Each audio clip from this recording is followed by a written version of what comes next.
You will not believe what has been quietly unfolding beneath the shimmering turquoise surfaces of our beloved tropical oceans. Picture this: hidden freshwater streams surging into the depths where corals grow and fish dart, injecting life-sustaining nutrients, yet also weaving a perilous tapestry of potential harm. This dramatic contradiction has rattled the scientific world, leaving everyone scrambling to answer one pressing question. Are the mysterious flows of groundwater propping up coral reefs or silently jeopardizing them? Today we will unravel exactly what is going on and why it matters for everyone who cares about the future of our oceans.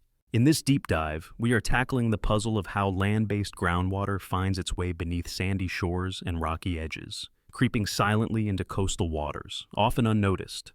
Then we will see how this phenomenon can nudge ocean chemistry toward dramatic shifts, alter coral growth, and potentially set off a domino effect that transforms entire underwater ecosystems. Yes, we are talking about a so-called Goldilocks scenario. Too much of this groundwater can be detrimental, but just the right amount can actually help reefs thrive. Prepare yourself, because what we uncover might challenge everything we thought we knew about the delicate balance of life under the waves. In our journey, we will confront the key revelations shared by oceanographers from the University of Hawaiʻi at Manoa. Their work, published in ecological monographs, highlights the role of submarine groundwater discharge, an underappreciated land-sea exchange that has begun capturing global scientific attention. We will explore how it changed the acidity in the reefs, impacted the skeletal formation of corals, funneled precious nutrients into unsuspecting waters, and forced marine creatures to adapt to new conditions. Together, we will examine the question: can these hidden underground springs feed coral communities in just the right dose, or will they push reefs to the brink of collapse? But that is not all. We will also probe the real-life examples from research that took place at Moʻorea in French Polynesia. Why Moʻorea?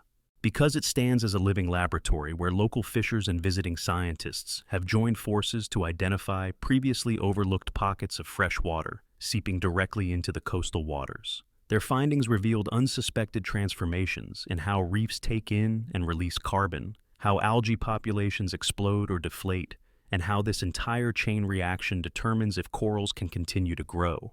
All these facts, and more, will be laid bare in this episode of Revelations. Ready to find out how one shift in water chemistry can rewrite the destiny of entire reefs? Let us step back for a moment and imagine the entire network of life depending on the chemistry of these nearshore places. Corals, the architects of the reefs, need a precise balance of salinity, temperature, pH, and nutrients to construct the mesmerizing habitats that countless marine creatures call home. When groundwater from land seeps in, it can shuttle extra nutrients that might sound wonderful at first. After all, do not fish, corals, and algae need nutrients to grow? Absolutely. But this added lifeline can push the ecosystem onto a knife's edge of transformation, potentially disrupting coral calcification, fueling too much algae growth, or unbalancing the entire community if the groundwater influx surges beyond the ideal threshold. Our quest is to find out how some reefs have adapted to these changing inputs to create thriving sanctuaries of life. Before we plunge further, let us remind ourselves of the broader stakes. Coral reefs worldwide face relentless pressure from climate change, pollution, ocean acidification, and overfishing. Many of us see reefs as bright, rainbow-colored gardens teeming with fish. But behind the postcard, perfect image lies a fragile structure built on the skeletons of millions of corals. The flow of groundwater from terra firma to the sea is an oft-forgotten piece of this puzzle, overshadowed by flashier issues. Yet, as the University of Hawaiʻi oceanographers discovered, we have been missing a hidden piece that can tip the balance toward a recovery or setback for reefs. Let me share one of the most startling revelations from those findings. The more submarine groundwater discharge is present, the more the water chemistry changes. When that new water carries just enough nutrients, the corals and algae respond by surging in growth, effectively absorbing carbon dioxide and influencing the pH of their surroundings. This self-reinforcing effect has mesmerizing intricacies, like a cascade that begins in hidden subterranean rivers and ends up sculpting the ecosystem architecture. But hold on, it is not always a fairy tale. Too much groundwater can push reefs beyond that delicate sweet spot, leading to overgrowth of algae or stunted coral calcification. The margin between boom and bust, fortune and misfortune can be razor thin. Now, if you love hearing about these surprising natural phenomena, here is a small request from the heart. Consider supporting this kind of deep dive storytelling by following along or giving this content a little boost, because your engagement helps us keep unearthing the stories that seem to slip right under our feet. Thank you for being here, and let us continue. The scientists, led by oceanographer Nissa Silberger, went beyond mere observation. They set out to measure water quality parameters at specific coral reefs around Moʻorea, an island famed for its turquoise lagoons and mountainous interior. Instead of confining themselves to analyzing surface waters, they delved deeper. Working hand in hand with local fishers, who pinpointed places known for underwater freshwater springs, these scientists uncovered fascinating tales about how certain areas enjoyed a more robust coral presence despite these freshwater inputs. The puzzle: why did some corals appear to thrive while others withered away? In analyzing a reef's metabolism, these specialists measured changes not just in nutrient levels, but also in the underwater community's productivity, photosynthesis, and respiration. They discovered that the corals and algae could actually manipulate the acidity of their environment by how they process carbon. This phenomenon might sound esoteric, but it is one of the key ways that reefs maintain or lose their integrity. Under optimal conditions, a balanced inflow of groundwater, growth soared. In less ideal circumstances, too little or too much fresh water, the corals showed signs of stress. This sort of Jekyll and Hyde interplay reveals more about the adaptability of reef organisms than many of us ever realized. Corals have built their homes in places we typically associate with stable ocean conditions. Yet, as it turns out, nature rarely follows a tidy script. The hidden rivers of groundwater do not merely seep silently beneath the island, but enter the coastal labyrinth with the power to nourish or harm. The difference between life and death depends on the timing, volume, and composition of that fresh water. Hearing about these delicate equations might make you wonder, how many other phenomena around the globe remain invisible to us, shaping life in subtle yet profound ways? Submarine groundwater discharge is not a small-scale oddity, limited to remote tropical islands. It is actually a worldwide occurrence, often overlooked because it is not as visually evident as surface runoff. Think about it. We witness rivers, streams, and waterfalls easily, but who sees rivulets creeping below the ground? If you visualize a coastline, you might picture waves lapping the sand, but just beneath that interface, fresh water can slip quietly into the saltwater realm. Where such hidden flows are contaminated by agricultural runoff or industrial waste, the risk to reefs and coastal ecosystems magnifies further. That is why the researchers and experts featured in this story emphasize the importance of maintaining clean groundwater. By now, you are probably wondering, how does this knowledge actually help protect coral reefs? The findings suggest that if local communities, policymakers, and conservationists can ensure groundwater is not tainted by excessive pollutants or harmful chemicals, it can support rather than hinder reef vitality. That means sealing or monitoring landfills, managing agricultural fields with less invasive fertilizers, and preventing overextraction of water in ways that degrade the quality of what eventually seeps out to sea. This is more than science for curiosity's sake. This is actionable research that can guide land-based activities to preserve the wondrous marine life we adore. We should also explore the concept of reef resilience. Reefs do not exist in pristine isolation. They are shaped by tides, storms, local geography, and now, as we see, submarine groundwater. If reefs can benefit from a moderate, non-polluted flow, they might stand a better chance of coping with other stressors, like increased ocean temperatures or bleaching events. The synergy of balanced nutrients, stable pH, and supportive carbon cycling can give these corals a leg up.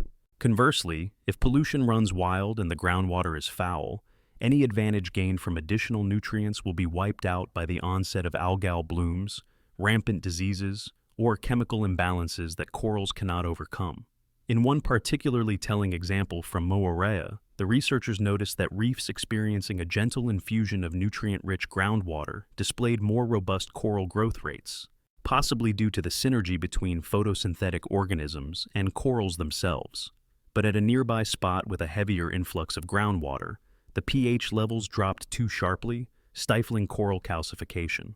This single difference in environmental fine-tuning yielded spectacularly different outcomes. One reef area capitalized on the resource, Another suffered from the imbalance. Think of it as a seesaw. Add too much weight to one side, and everything tips over. Across the Pacific, places like Hawaii and French Polynesia rely heavily on the health of their coral reefs. Not only do these reefs provide indispensable habitat for fish upon which local communities depend, but they also protect shorelines from erosion, support tourism, and uphold a deeply ingrained cultural heritage. Realizing that hidden flows from mountains or rainforests can have such an outsized impact on these marine treasures might feel like discovering a hidden gear in a watch that can either keep it ticking or bring it to a halt. This is why the University of Hawaiʻi oceanographers are determined to get the message out. The fate of our reefs is partly written in the water that we allow to trickle underground. If this revelation has sparked your curiosity, why not take a second to support in some small way? Perhaps share these eye-opening insights with a friend or family member, or follow along to hear future stories from the frontier of ocean science. Just a simple gesture can help keep the conversation alive about how we can be better stewards of both land and sea. One of the most astounding takeaway lessons from this saga is that it is not merely a tale of good water versus bad water. The brilliance lies in the nuance. Corals are more resourceful and robust than many people imagine, able to adapt to dynamic environments, provided that conditions remain within a workable range. The notion that certain reefs might actually want or need a dose of land-based nutrients to reach peak productivity defies the simplistic assumption that any land input into the sea is uniformly destructive. Instead, we uncover a story of synergy, tipping points, and ecosystem interplay. Yet, the story also issues a cautionary note. If we pollute our groundwater or allow uncontrolled urbanization to funnel all manner of contaminants into these invisible veins, the consequences will land squarely on the reefs. This is where local governance, strict environmental regulations, and community awareness come into play. As Megan Donahue, a contributing researcher from the Hawaii Institute of Marine Biology, points out, connecting land-based activities to marine outcomes is vital for forging the path towards sustainable management. So, at the root, we have a rallying cry to keep these hidden waterways clean, uncertain as they may be, for the good of an entire underwater realm. Coral reefs, at their core, rely on a finely attuned equilibrium to keep their skeletal architecture building at pace. The dance of carbon absorption, the interplay of photosynthesis and respiration, even the subtle differences in pH levels, these all fuse together to create conditions in which living coral polyps can deposit calcium carbonate. That deposit ultimately becomes the foundation of majestic coral heads and reef structures. If just one piece of that puzzle, say the local supply of nutrients or the acidity level, drifts out of line, then the entire process can slow or even reverse. Once corals begin to lose more of their structural framework than they can lay down, the reef is on a downward slide into decline. Speaking of synergy, let us not overlook algae. We often rail against algae overgrowth because of how it can choke out corals. But algae also perform crucial photosynthesis, supplying oxygen and sometimes shading corals in ways that can be beneficial. The difference is in the balance, once again. With a moderate supply of nutrients, algae and corals can coexist, each playing its part in shaping the reef's chemistry. But if nutrients, in the form of groundwater or runoff, pour in unchecked, algae can surge to the point of overwhelming coral. That is precisely the high-stakes drama being played out wherever submarine groundwater discharge is found. It is also fascinating to note that the reef creatures themselves, large fish, small invertebrates, microscopic organisms living in the coral polyps, take cues from these chemical fluctuations. Some fish flourish in areas of higher productivity, while others might move away if the conditions become unfavorable for the corals sheltering them. In effect, the entire food web reconfigures, with repercussions that might take years to fully manifest. Understanding how the threads of groundwater, coral calcification, algal blooms, and fish migrations all weave together underscores that no habitat exists in isolation. With the findings published in ecological monographs, the hopes are that other coral-rich regions, from the Caribbean to Southeast Asia, will begin to look more seriously at how their land-based water sources push into the sea. Scientists might uncover hidden reasons why certain reefs remain inexplicably healthier than others, or they might pinpoint new ways to rehabilitate degraded reefs by manipulating nutrient flows. The practical payoff could be the next wave of integrated coastal zone management, where local leaders do not simply look at the sea and say, "Let us protect the reef," but also factor in everything that happens inland, like fertilizer use, sewage systems, or deforestation. That broad perspective is the missing link in so many conservation plans around the globe. Given all these revelations, do we need to turn off the tap of groundwater altogether, ensuring that no fresh water seeps onto reefs? Far from it. As the concept of a Goldilocks scenario suggests, the solution is about tuning, not silencing, the flow. Embracing the fact that corals and their symbiotic organisms can thrive on moderate fluxes can help us realize that nature's plan is often neither black nor white. We can protect reef ecosystems by tapping into that knowledge, controlling pollution, respecting natural watershed boundaries, and leaving enough buffer zones so that infiltration remains relatively pure. We find ourselves at a pivotal time. The planet's reefs, from the Great Barrier Reef to the islands of French Polynesia, stand as barometers for the health of our shared global ocean. When they suffer, entire fisheries collapse. Coastal villages that rely on tourism and fishing see their livelihoods vanish. Biologically, corals represent one of the oldest, most vibrant living systems on Earth, and every year, new species are discovered in reef habitats. Preserving, or better yet, enhancing coral resilience will require acknowledging every factor that shapes their environment, including these streams of groundwater that carry potential blessings and curses in the same wave. The spotlight is now on the Hawaii-based scientists, who have begun weaving an unprecedented level of detail into the tapestry of reef science. They have shown that coral reefs can alter their own chemistry in response to changes in nutrient availability and pH fluctuations.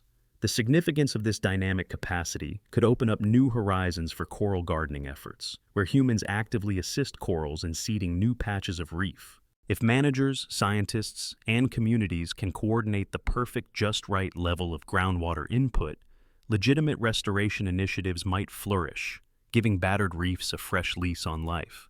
If you have stuck with this story so far, you have probably felt the sense of awe and concern that pulses through these lines. That is the power of shining a light on hidden phenomena. These silent springs might just be the unsung heroes or villains behind the drama of reef survival. Let us continue to spread this knowledge. Let us share these findings with people who may not realize the impact everyday land activities have on the marine world. That small action could spark the next big breakthrough in marine conservation. When we talk about invisible connections, it is not only about water. It is about how nature is interlaced by processes we rarely think about.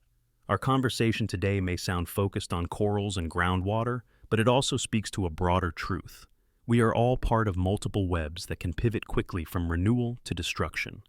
Whether you live in a coastal region or far inland, the choices you make, like how you dispose of trash or what products you wash down the drain, can feed into groundwater that migrates to the sea. Suddenly, the fate of colorful reef fish might hinge on an everyday habit half a world away.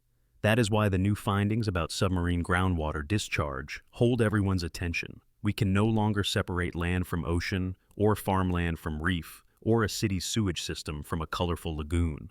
If a certain volume of fresh water, loaded with just the right nutrients, can jumpstart a reef's photosynthetic engine, we might see corals build stronger skeletons and fish populations rebound. On the other hand, an excess load of pesticides, industrial chemicals, or even high levels of organic waste can smother the reefs in algae and drive them toward a slow demise. It is a choice we face as communities, individuals, and societies. Vivid examples from islands like Moʻorea prove the difference that a small-scale setting can make. While one lagoon corner glistens with lush reefs, another busies itself battling overgrowth and diminished coral cover. Observing how a single factor, submarine groundwater, hidden and silent, can swing the balance so dramatically ought to serve as both hope and caution. The hope is that if we can adjust our land-based practices, we can tip the scale in favor of coral success rather than failure. Even more thrilling is the possibility that these discoveries will guide new forms of reef restoration.